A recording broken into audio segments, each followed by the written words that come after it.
May huli na naman po tayong nukos. Fresh na fresh po yan. Ano, nangingintab. Talagang sariwang-sariwa. Kahuli magaganda pa ang size ng nukos. Nga lang sabog ang kanyang ata or tinta.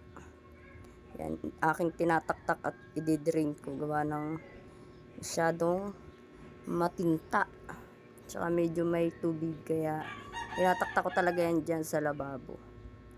Para ma-drain siya. Ayan. Mga 10 piraso na po pala yan. Nahuli. Gaganda siya. Ayan. Lalagay ko siya sa plastic. Kasi may order yung nukos. Maraming order. Lahat ng huli ay kukunin. Hanggang bukas. Yan. Kaya ipon-ipon lang ang person. Pasensya na sa face ng person. At haggard pa.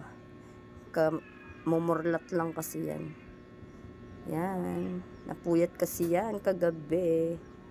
Yan o. Ang gaganda ng size. Thank you for watching.